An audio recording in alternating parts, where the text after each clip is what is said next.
नालासोपाऱ्यात live in relation मध्ये राहणाऱ्या जोडप्याने चौथ्या मजल्यावरून उडी मारून आत्महत्या केल्याची धक्कादायक घटना घडली आहे। ही घटना रविवारी मध्यरात्री घडली आहे। दीपक जोगडिया वय वर्ष 35 आणि कांचन सोळंकी अशी या मृतांची नावे आहेत। त्यांनी आत्महत्या का केली याचे कारण अद्यापही स्पष्ट झाले नाही। दीपक जोगडिया आणि कांचन सोळंकी हे दोघेही नालासोपारा पश्चिमेच्या हनुमान नगर येथील साई महिमा इमारतीच्या खोली क्रमांक 401 मध्ये राहत होते।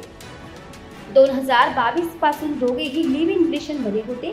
दीपक जोगडिया हा विवाहित होता, त्याला 12 वर्षांचा मुलगाही होता। मात्र पत्नी त्याच्यात वाद झाल्याने दीपक हा प्रेयसी कांचन हिच्या सोबत राहत होता। रविवारी रात्री दोघांनी अचानकपणे राहत्या इमारतीच्या चौथ्या मजल्यावरून उडी मारली। त्यांना उपचारासाठी रुग्णालयात दाखल करण्यात आले असता डॉक्टरांनी त्यांना मयत घोषित केले।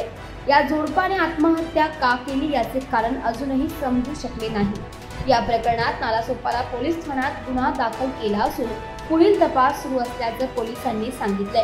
हे दोघेही मूळचे मुंबई आर्थर रोड परिसरात राहणारे असून सफाई कर्मचारी म्हणून ते काम करतात, अशी माहिती पोलिसांनी माध्यमांना दिली आहे।